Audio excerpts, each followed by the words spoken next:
What happens when two students decide to flip the traditional job market on its head? In this episode of The Inside Scoop, I sit down with Nick Lawton, the co-founder of SideShift, a platform that's helping Gen Z land paid, resume-worthy roles faster than ever before.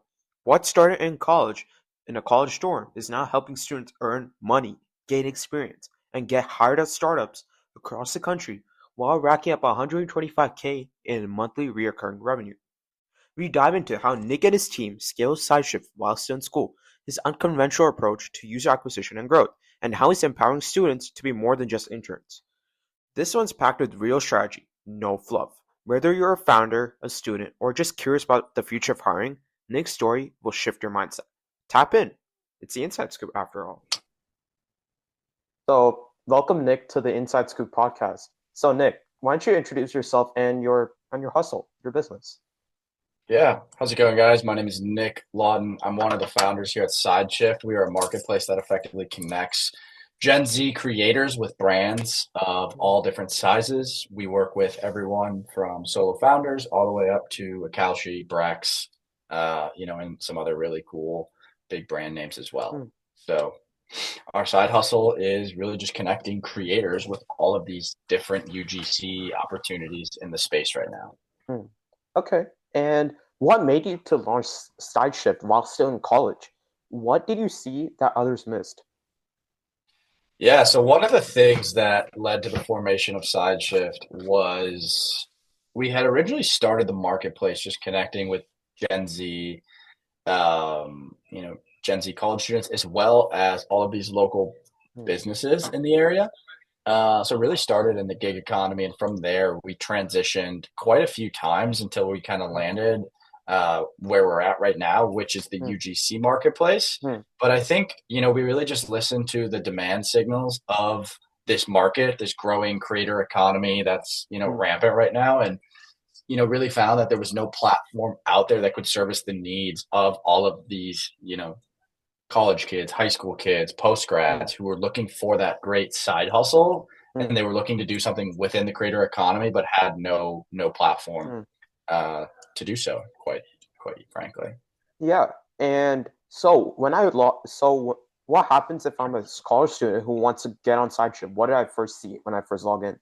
What are my options Yeah. available So to when me? you first yeah, so when you first log in, you can either use the web app or you can use our app. Obviously, Hmm. since this is a Gen Z platform, about 95% of our users on the creator side are using our app. And then from there, you're kind of greeted with this feed of different gig opportunities, you could say. Hmm. And basically, it's all of these different really lucrative creator deals where Hmm. you're able to apply, then you can start messaging different brands, and then you Hmm. can start creating and get paid, all Hmm. within a day if you're really adamant about it and you kind of Hmm. come to terms with someone. Yeah. And so how do you deal with like ghosts? Because for example, like if I want to apply for some jobs in like LinkedIn or somewhere, and then I get ghosted by those employers, how do you prevent that in SideShift? How do we prevent being ghosted by employers on SideShift? Yeah. So I think what's different about, being ghosted within the regular kind of job economy right now, you could say the labor market is, there's such a mismatch of Mm. demand on both sides. And when it comes to these side hustles, these creator opportunities, you're not, oftentimes these brands are not looking for just one creator, they're looking for multiple creators, right? Mm. So you're Mm. able to be a hire in a pool of 10, 15, 20, Mm. 30 different other creators and still get paid, because the Mm. way that people look at these creators is almost as like a growth marketing budget instead of a Mm. sheer, actual Mm. HR expense being an actual employee, Mm. where there really is just one person to fill that Mm. role. But since this new era of content has really taken over, where we're seeing large distribution really be the Mm. go-to marketing channel, these brands want as many people as possible to come and shoot content for them, and Mm. be the next face of them for this next generation of consumers. Mm. Okay. And why is this different from me like going up straight on LinkedIn or even like or Indeed? How is this different for me? Like what value does this provide me rather than going on LinkedIn or anywhere else? Yeah, so on those platforms, you're not going to find creator opportunities per Mm, se, specifically those within the startup ecosystem. mm, Those are really gig economy and full-time roles. These are part-time side creator opportunities. I mm, think a closer comparison would be like a Fiverr or an mm, Upwork potentially. mm, But even there, the differentiating factor is oftentimes that, a lot of our labor force, our creator base, mm, is based here in the US. These are college students. These are the forefront of this next generation of consumerism. It's, the minds that these brands are really trying to reach. So by mm, working with the next generation, you really get that in tune insight. mm. Yeah. And how do you find some of these creators, these employers? How do you reach out to them? So the employers are honestly a lot of word of mouth, a lot of inbound. We don't do much outbound sales, to be honest. And then our creators, well, we actually traveled around the country. We drove to multiple colleges and set up our base that way. And then Mm, from there, when we solidified a solid amount of creators, we started running our own high mm, volume campaigns for our own brand, and that mm, proved to be quite successful. mm. And how do you sell your company to the students? Like, for example, if I want to be part of the UGC creator space, how do I find you?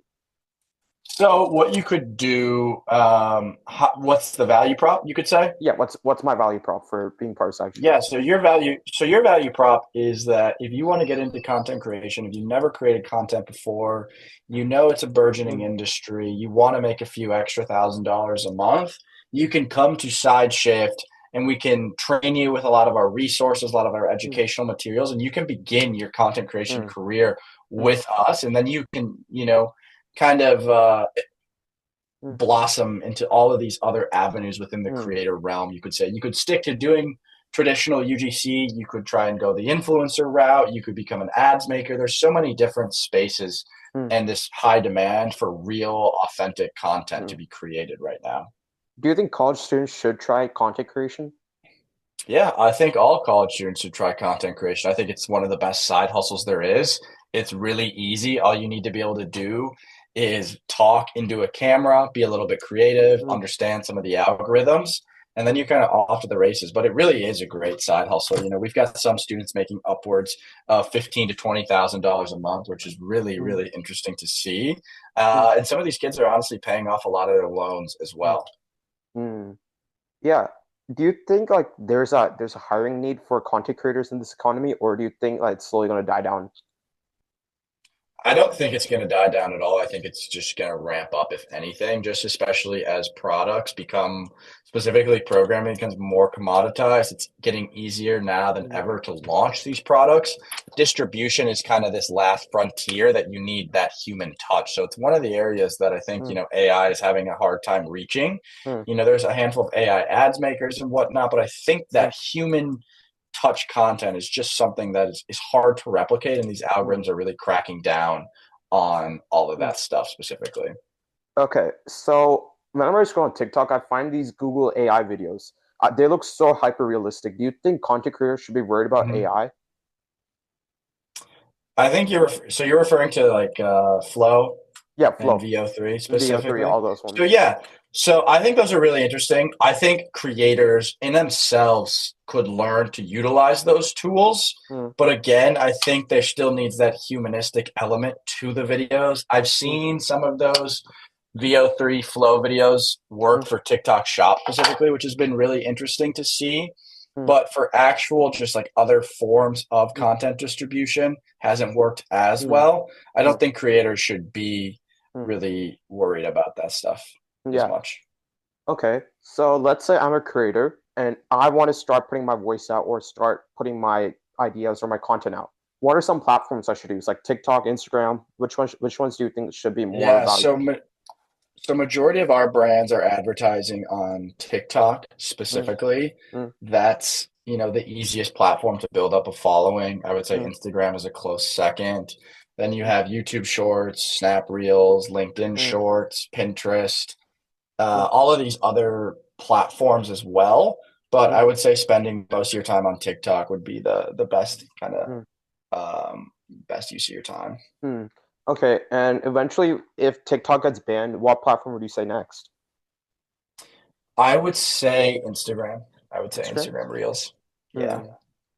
Hmm. Why do you say TikTok more than Instagram though? Just because of the way that their algorithm functions, TikTok uses an unweighted algorithm. So Hmm. basically, that means if you have 0 followers, you can go just as viral as someone who has 100,000 followers. Hmm. It really allows people to get their foot in the door to content creation and start to build Hmm. a career out of it. Hmm. Okay. And now I want to talk about bit of your growth. So your company has gone with 100K plus users, 125K MRR, and over 100% month over growth rate. How'd you do that? Yeah. So one of the fundamental shifts that we went through was in March when we really just listened to a lot of the demand signals Hmm. of this market. Hmm. Previously, we were building for that local job market, which was tricky because we were building a product for two different use cases. Therefore, we were building for no one at the end of the day. And it wasn't until we abandoned that and went Hmm. all in on the creator stuff that Hmm. that's where the pivot happened and that's where the growth has happened. And ever Hmm. since then, we've Hmm. been building so much more. We've really been kind of doubling down on our Hmm. infrastructure, our own growth hacking, all of Hmm. these things. Things just got so much easier when we simplified our Hmm. product down. Hmm. Okay.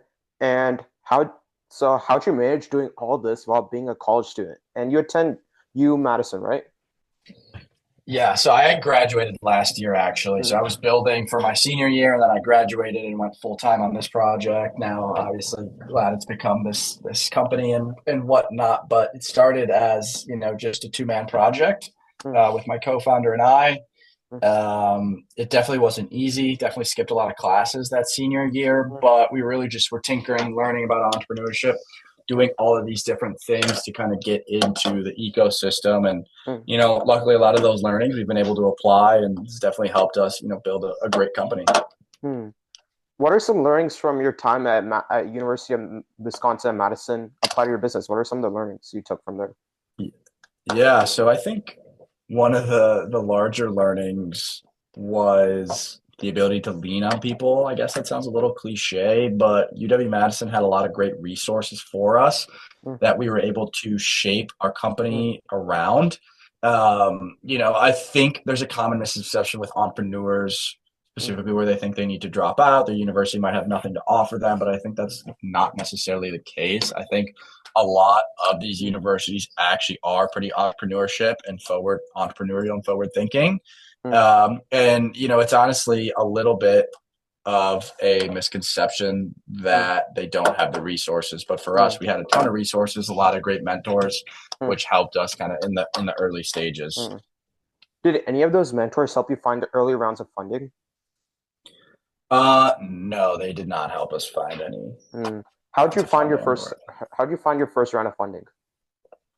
Yeah, so we did, friends and family. We didn't really raise that much, to be honest. We're pretty Hmm. bootstrapped.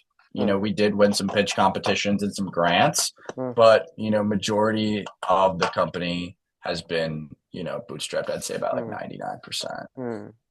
Okay, and I kind of read online that said that you did the MadWorks Accelerator. Do you do that? Yeah, we did do the MadWorks Accelerator. They gave Hmm. us a grant. Yeah. What role did the accelerator play and in the funding scale? How did it play? They gave us like 7 grand, so not very much at the end of the Hmm. day. But it Hmm. wasn't really about the cash there. It was about just like the mentorship and the Hmm. resources, and they run a great program over there. So all love to the MadWorks team, and they helped us out in the earliest stages of the Hmm. business. So that was amazing. How is it like going for funding for the earliest stages of the business? How's it? I'm sorry, say that again. Yeah, how is it like going around asking for funding in the early stage of the business? Yeah, it's definitely tough. I'd say it's a waste of time, Hmm. also, to be honest. I think you should spend that time building a great product and getting traction Hmm. before you go out and ask for Hmm. funding. Like, Hmm. transparently, we're approached all the time by different VCs now who are looking to give us funding. And since we're bootstrapped and profitable and in a really good place, all of those things fall a lot more naturally than us going out to kind of Hmm. achieve, or not necessarily achieve, but look for those things. I guess you could Hmm. call it the law of detachment in a way. Okay. Yeah. And so now I'm I want to hear about your day in the life. So you're a really busy founder and you took some time out to talk with me. So can you just walk me through a day in the life for a startup founder at NYC? Yeah, 100%. I think, one of the first things I do when I get to the office is obviously just look over the calendar, see what I got for the day. We do a lot of in-person meetings here in New York, which is great. So we're at a lot of people's Mm, different offices. We were at the WAP office last week, mm, the Rove office the week before. mm, So a lot of our deals are getting done in person, which is great because we love to be across the table from someone when we shake their mm, hand and sign an agreement. mm, So we're traveling a lot. We are doing a lot of, kind of remote sales as well. A lot of calendar bookings, a lot of that stuff, kind of just mm, informing people about the process. mm, I run our own internal kind of growth hacking mm, experiments and whatnot. So that means running mm, our own creator programs and then mm, as well as taking whatever random call may come up, whether it's compliance, whether it's mm, funding, whether it's marketing, sales. I mm, got to be ready for all those different mm. things. Yeah. So why'd you choose New York specifically? You could have gone to San Francisco, Los Angeles, Florida, Miami. Why New York? Yeah, so New York has always been a special place to me. I grew Mm, up coming out here.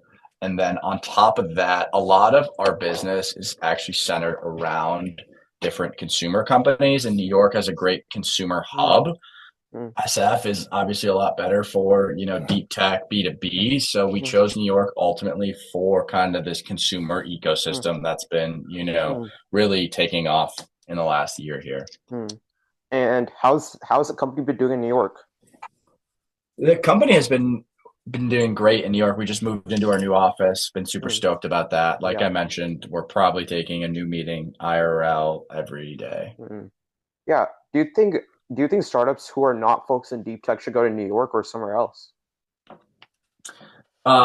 I think if you're a consumer startup, if you're a marketplace, you should definitely be in New York. I don't Mm, think, I mean, unless you're in deep tech, doing some stuff with, mm, AI and whatnot, whatever it may be, then mm, yes, SF could make a lot of sense. It really just mm, depends on the person, the archetype of your company, and mm, a handful of other factors. But for us specifically, being a marketplace, being kind of in the consumer arena, New York just makes a lot of sense. mm. And do you travel a lot with your company, or do you just mostly stay in New York? Because that's where everything is, right? Yeah, we mostly stay in New York. Mm, So much of the ecosystem is here. There's really no need for us to travel anywhere. I mm, know there's spots as well all across the mm, US, like SF. San Diego's got a pretty mm, good consumer scene. mm, Who else? Miami, mm, Austin. mm. Those really are the ones that Yeah, come to I mind. live right here in Austin, so nearby Austin, and Amazing. Yeah, yeah, yeah, yeah. it's growing like crazily here. Yep, yep. Hmm. Okay, and I want to talk a bit about your vision. So, what's next for Cool. SideShift? New markets, features, or team expansion? Yeah, I mean, I think all of those things are on the horizon. I think what we really like about this space is that it's growing around us and we're just Mm, continuing to build into it. mm, We already kind of own the supply chain. We already kind of own this market for Gen Z. There's really mm, nobody else doing this. We're kind of been declared the champions already. I think to continue to monopolize this market, we just need to mm, keep growing, mm, keep getting our brand out there. Like I mm, mentioned, we're focused on a lot of growth hacking mm, things. mm. And with that being said, we're interested in, pretty interested and excited for the rest of 2025. Mm. And if you could give one brutal piece of advice to Gen Z founders or startups or people think about starting a business, what would it be? Since you experienced it a lot. I would say don't think, just do it. Mhm. in the words of Nike. I know that's super cliche, but I think sometimes people get a little too analytical about starting a company, and you never really know Mm, until you start working on an idea if it's going to work. If you run all these different analyses and all these different processes and all these different, kind of things you might have learned mm, from a bureaucratic system, you might end up never starting your company. For us, we started with mm, an idea and we've completely pivoted mm, around it. But if we never started with that original idea, if we never kind of went through hell, if we never slept on floors, if we never passed out 100,000 flyers across the US, we never would have gotten to where we are now. So sometimes, in most cases, I'll say you have to just do it first, Hmm. and think about it after. Hmm. Do you think a good co-founder also makes a company good? 100%. I think you need a great co-founder. I think solo founders and the solopreneur is definitely on the rise, but there's no way that this company could have been built without my co-founders. Hmm. How do you find a good co-founder? Luckily for us, our team is comprised of friends, Hmm. which is very rare. And Hmm. obviously, Hmm. there could be some difficulties with that at certain times, but we all are able to push each other. We're all able to compensate for one another's weaknesses. I think Hmm. if I didn't have these guys and I was looking for a co-founder, I would do a lot. I would just hang out. Well, it depends if I was technical or not. If I was not technical, I'd probably just hang out at the computer science building every day, and start networking there, chopping it up with different people, Hmm. figuring out what works, Hmm. um, and then kind of going from Hmm. there. Yeah, that's great advice and great things. So thank Yeah, you, Nick, thanks, for man. giving me your time out of your very busy schedule. It No, speaks to I me. appreciate it. Yeah, Of give me a course, few minutes to talk with you. Yeah, I appreciate it a lot as well. So thank you. you're welcome, man. Anytime. Yeah. Anytime.